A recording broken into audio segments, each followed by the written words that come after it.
নমস্কাৰ সকলোকে স্বাগতম জনাইছো আসাম কেৰিয়াৰ পইণ্ট ইউটিউব চেনেলটোলৈ।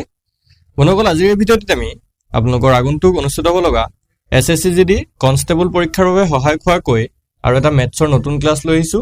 আৰু এই ক্লাছটোত কিছুমান ইম্পৰ্টেণ্ট ফৰ্মুলা আৰু শ্বৰ্ট ট্ৰিক্সৰ সহায়ত আপোনালোক কুৱেশ্যনখিনি কৰাই দিম, যাতে এক্সামত গৈ খুব কম সময়ৰ ভিতৰতে এনেধৰণৰ কুৱেশ্যনবোৰ আপোনালোকে সলভ কৰি থৈ আহিব পাৰে।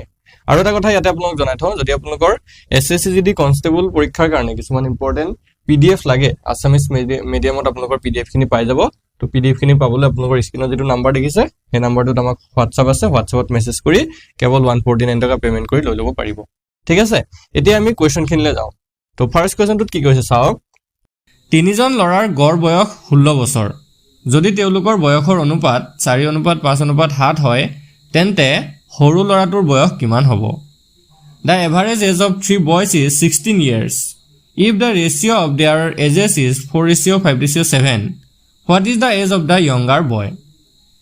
এতিয়া এই কুৱেশ্যনটো খুব এটা ইম্পৰ্টেণ্ট কুৱেশ্যন হয়, ভালকে চাব কেনেকৈ আমি কুৱেশ্যনটো সলভ কৰিব পাৰোঁ। এতিয়া চাওক, তিনিজন ল'ৰাৰ গড় বয়স দি থৈছে কিমান? 16 বছৰ, হয়নে? তিনিজন ল'ৰা আছে আৰু সিহঁতৰ গড় বয়সটো দি থৈছে কিমান? 16 বছৰ, হয়নে? 16 ইয়াৰ। এতিয়া আমি যদি টোটেলটো উলিয়াবলৈ যাওঁ, সিহঁতৰ টোটেল বয়সটো যদি উলিয়াবলৈ যাওঁ, কি হ'ব? 16 পূৰণ 3 হ'ব। টোটেলটো সদায় পূৰণ কৰি দিলে হৈ যাবগে। তো 16 3 গুণ কিমান হ'ব? 3 6 গুণ 18 8 কৰিলে 1 3 গুণ 3 1 4 48। টোটেল বয়সটো কিমান পালো সিহঁতৰ? 48 বছৰ বা 48 ইয়াৰ্ছ হ'ল। এতিয়া আমাৰ অনুপাত এটাও দি থৈছে যে সিহঁতৰ বয়সকেইটাৰ অনুপাত হৈছে 4:5:7। তো আমি এটাক 4x বুলি ধৰি ল'ম, এটা বয়সক, আৰু এটাৰ বয়সক 5x বুলি ধৰি ল'ম, আৰু এটা ল'ৰাৰ বয়সক আমি 7x বুলি ধৰি ল'ম। ঠিক আছে, ভালকে মন কৰিব। এজনৰ বয়স 4x, আৰু এজনৰ বয়স 5x, আৰু এজনৰ বয়স 7x। আটাইতকৈ সৰুটো হৈছে 4x, মাজুটো হৈছে 5x, আৰু আটাইতকৈ ডাঙৰটো হৈছে 7x হ'ল। আৰু সিহঁতৰ টোটেলটো দিয়ে থৈছে, আমাৰ টোটেলটো আমি উলিয়াই লৈছোঁ 48। মানে কি হ'ব তেতিয়া ইয়াত? 4x plus 5x plus 7x equal কিমান? 48। তো ইয়াৰ পৰা আমি এতিয়া এক্সৰ মান উলিয়ামগৈ। তো 4 পাছে হৈ গ'লগৈ 9, 9 হাতে 16, 16x ইজুকেল 48। এতিয়া ইয়াৰ পৰা এক্সৰ ভেলুটো ওলাব। তো x ইজুকেল কি হ'ব? 48/16। x ইজুকেল 48/16, 16 যদি 48ক কাটো 3 বাৰ যাব। তো আমি এক্সৰ ভেলুটো পাই গ'লো কিমান? 3, হয়নে? এক্সৰ ভেলুটো আমি পাই গ'লোগৈ 3। এতিয়া আমাক কি উলিয়াব দিছে? আটাইতকৈ সৰু ল'ৰাটোৰ বয়স উলিয়াব দিছে, হয়নে? সৰু ল'ৰাটোৰ বয়স মই কৈছিলোঁ কিমান? 4x। তো 4ৰ লগত আমি 3 পূৰণ কৰি দিম, এইটো আমাৰ উত্তৰটো ওলাই যাব। 3 4 গুণ কিমান? 12। তো আটাইতকৈ সৰু ল'ৰাটোৰ বয়সটো হৈছে 12 বছৰ হ'ব। অপশ্যন ইয়াতে চিটো হৈ যাবগৈ কাৰেক্ট এনচাৰ। বুজি পাইছে সকলোৱে? সকলোৱে বুজি পাইছে চাগে?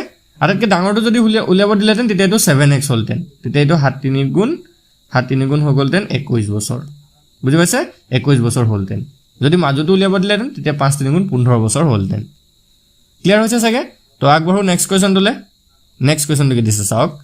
ABC তিনিজনৰ গড় বয়স 20 বছৰ। ABC তিনিজন ব্যক্তি আছে আৰু তেওঁলোকৰ গড় বয়সটো হৈছে 20 বছৰ। যদি A আৰু Bৰ গড় বয়স 19 বছৰ হয়, তেন্তে Cৰ বয়স কিমান হ'ব? The average age of ABC is 20 years. If the average age of A and B is 19 years, then what is the age of C? এতিয়া ইয়াত ভালকে চাব। A, B আৰু Cৰ গড় বয়সটো দি থৈছে আমাৰ কিমান? 20 বছৰ। এতিয়া যদি আমি সিহঁতৰ টোটেল বয়সটো উলিয়াই দিওঁ, মানে A plus B plus C কৰি দিওঁ, টোটেলটো কৰি দিওঁ, তেতিয়া কি হ'ব? এইটো 20 × 3 নহ'ব জানো? মই কি কৈছোঁ? পূৰণ কৰি দিলে হৈ যাব। তো 20 3 গুণ হৈ যাবগৈ 60। A, B আৰু Cৰ মুঠ বয়সটো হ'বগৈ 60 বছৰ। ভালকে মন কৰিব। তাৰপিছত A আৰু Bৰ গড় বয়স দি থৈছে। A আৰু Bৰ গড় বয়সটো দি থৈছে 19 বছৰ। তো ইয়াত যদি আমি A আৰু Bৰ মুঠটো উলিয়াই দিওঁ, A আৰু Bৰটো যদি মুঠ উলিয়াই দিওঁ, তেতিয়া এইটো হৈ যাব 19 পূৰণ 2। কাৰণ A আৰু B দুটা মানুহ আছে অকল। তো 19 দুগুণ কিমান হ'বগৈ? এইটো হ'বগৈ 38 হ'ল। এতিয়া এটা কথা মন কৰিব, A, B, C তিনিজনৰ যোগ কৰিলে মুঠ ওলাই 60 বছৰ। A আৰু B দুজনৰ যোগ কৰিলে ওলাই 38 বছৰ। তো ইয়াতে চিটো সোমাই আছে ন, 60ত চিটো সোমাই আছে। তো এই 60ৰ পৰা 38টো যদি মাইনাছ কৰি দিয়ে, তেতিয়া আমাৰ এনচাৰটো ওলাই যাবগৈ। তো 60ৰ পৰা যদি 38টো মাইনাছ কৰি দিওঁ, তো এইটো কিমান হ'ব? 10ৰ পৰা 8 গ'ল থাকিল 2, 5ৰ 3 গ'ল থাকিল 2, 22 বছৰ। Cৰ বয়সটো আমাৰ কিমান ওলাব? 22 বছৰ। অপশ্যন চিটো হৈ যাব ইয়াতো কাৰেক্ট এনচাৰ হ'ল।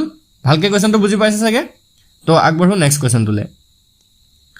নেক্সট কোৱেশ্যন কি দিছে প্ৰথম 31টা স্বাভাৱিক সংখ্যাৰ গড় কিমান what is the average value of the first 31 natural numbers তো এইটো উলিয়াবলৈ এটা সিম্পল ট্ৰিক্স আছে বা এটা ফৰ্মুলা বুলি আমি ক'ব পাৰোঁ সো যদিহে এনে ধৰণৰ আপোনালোকৰ প্ৰথম 20টা 30টা 100টা বা 50টা যদি প্ৰথম স্বাভাৱিক সংখ্যাৰ গড় উলিয়াব দিয়ে তেতিয়া এটা সূত্ৰ আপোনালোকে মন কৰিব সূত্ৰটো হৈছে এটো n + 1/2 একদম সিম্পল ফৰ্মুলা হয় n + 1/2 n মানে হৈছে যিমানটা সংখ্যাৰ উলিয়াব দিয়ে যিমানটা সংখ্যালৈকে উলিয়াব দিয়ে ইয়াত 31টা উলিয়াব দিছে ন ইয়াত আমি n টো 31 ধৰিম তো এটো সিম্পল 31 যোগ 1 তাৰ পিছত 2 ৰে হৰণ কৰিলে হৈ গ'ল 31 এ হ'ব 32 তো এটো 32/2 32ক যদি 2 ৰে হৰণ কৰো 32ক 2 ৰে হৰণ কৰিলে তো ওলাব 16 তো আমি গড়টো কিমান পাই গলো 16 বছৰ 16 এক প্ৰথম 31টা স্বাভাৱিক সংখ্যাৰ গড় কিমান হ'ব 16 হ'ব বছৰ নহয় তো ইয়াতে আমাৰ অপচন সি টো কাৰেক্ট আনসাৰ হ'ব বুজি পাইছে সকলে ইয়াতে যদি আমাৰ বোলে দিয়ে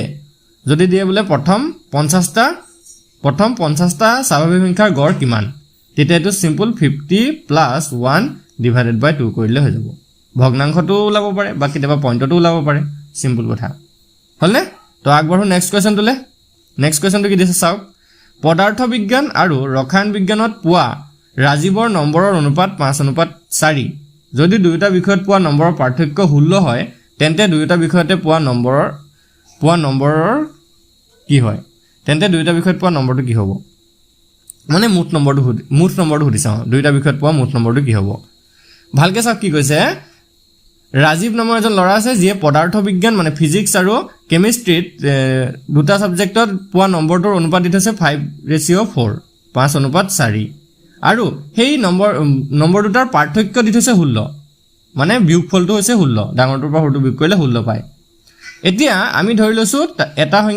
এটা নম্বৰ হৈছেগে 5x আৰু এটা নম্বৰ হৈছে 4x ঠিক আছে ৰাজীৱে লাভ কৰা নম্বৰ পদাৰ্থ বিজ্ঞানত 5x পাইছে আৰু ৰসায়ন বিজ্ঞান অৰ্থাৎ কেমিষ্ট্ৰিত 4x পাইছে আৰু ইয়াৰ 5x আৰু 4x ৰ ভিতৰত যদি আমি চাও 5x টো ডাঙৰ 4x টো সৰু আৰু ইহঁতৰ পাৰ্থক্যটো আমাৰ দি থৈছে মানে মাইনাস কৰিলে কিমান হ'বগে 16 হ'বগে মানে 5x - 4x কৰিলে কিমান হ'ব 16 হ'ব এটো এটা ইকুৱেচন বনি গল হয় নহয় চাওক এটো 5x - 4x = 16 এটো এটা ইকুৱেচন বনিলে নে ইয়াৰ পৰা আমি x ৰ ভ্যালুটো উলিয়াই ইহঁতৰ নম্বৰ দুটা উলিয়াই দিম মানে এতিয়া 5x ৰ পৰা 4x গুচি গল থাকিব অকল x সমান কিমান হ'ব 16 হ'ব হল বুজি পাইছে x সমান কিমান হৈ গল 16 এতিয়া এটা নম্বৰ আছিল 5x মানে 5 * 16 ভালকে লিখি চাই লগ ইয়াত এটা আছিল 5x হয়নে তো এটো 5 * 16 হ'ব আৰু এটা আছিল 4x তো এটো 4 * 16 হ'ব হলে নহল এতিয়া 5 16 পূৰণ কৰিলে কিমান হয় 5 আৰু 16 পূৰণ কৰিলে কিমান হ'ব তো এটো হৈ যাবগে 80 আৰু এটা আছিল 4 আৰু 16 পূৰণ কৰিলে হৈ যাব 64 এতিয়া আমাক খুদিছিলে হিয়ন্তে মুঠ নম্বৰটো খুজিছিলে তো 80 আৰু 64 প্লাস কৰি দিয়ক ওলাই যাব আনসাৰ তেফালে 4 8 আছে 14 144 টোটাল কিমান পাইছিলে ৰাজীৱে পদাৰ্থ বিজ্ঞান আৰু ৰাসায়ন বিজ্ঞানত মিলাই 144 পাইছিলে অপচন এটো হৈ যাব ইয়াতে কাৰেক্ট আনসাৰ বুজি পাইছে চাগে একদমই সিম্পল কোৱেশ্যন হয় খালি কোৱেশ্যনটো যদি আপোনালোকৰ বুজি পোৱাত অসুবিধা হয় তেতিয়া হলে কিন্তু আপোনালোকে পৰীক্ষাত কৰিব নোৱাৰিব একাৰণে ভালকে কোৱেশ্যনটো পঢ়ি বুজি ল'ব হ'ব এতিয়া নেক্সট কোৱেশ্যনটো চাও কি দিছে যদি 60% অৰ a সমান 3/4 অৰ b হয় তেন্তে a ৰেশিও b কিমান হ'ব 60% অৰ a সমান 3/4 অৰ b হলে a ৰেশিও b কিমান হ'ব ইয়াতে আৰু এটা মই কথা আপোনাক কৈ থওঁ আমি এই যে ৰেশিও বিলাক যে দিয়া থাকে a ৰেশিও b বা b ৰেশিও c বা যিকোনো ৰেশিও যদি দিয়া থাকে হেতুক আমি ভগ্নাংশ হিচাপতো কিন্তু লিখিব পাৰো মানে a ৰেশিও b টোক আমি a/b হিচাপেও লিখিব পাৰো আকৌ ঠিক a/b টোকো ৰেশিও হিচাপত লিখিব পাৰো হলনে এটো পিছত আপোনালোকৰ এই কোৱেশ্যনটো দৰকাৰ পৰিব সেই কাৰণে আপোনাক প্ৰথমতে কৈ দিলো ঠিক আছে এতিয়া আমি কোৱেশ্যনটো ভালকে চাও তো আমি এটো এটা ইকুৱেশ্যন বনাবলৈ চেষ্টা কৰিব লাগিব 60% অৰ a সমান 3/4 অৰ b যদি হয় তেতিয়া হলে a ৰেশিও b উলিয়াব দিছে এতিয়া পাৰ্চেন্টটো অতৰালে এটো 60/100 হ'ব ইনটু a আৰু এফালে 3/4 ইনটু b হল এতিয়া 0 0 কাটিলো 2 যদি 6 কাটো 3 বাৰ যাব 10 কাটিলে 5 বাৰ যাব ইয়াত থাকিলে 3/5 a আৰু ইয়াত থাকিলে 3/4 b হল এতিয়া 3/5 টো আমি হিফালে লৈ যাম তেতিয়া ইয়াত অকল a থাকি যাব এতিয়া এটো 3 পূৰণ 5 হ'ব আৰু তলত হ'বগে 4 পূৰণ 3 কাৰণ এইটো বৰ্জ্যপূৰণ হ'ব ন 5 টো ওপৰলৈ গৈ যাব 3 টো তললৈ আহি যাব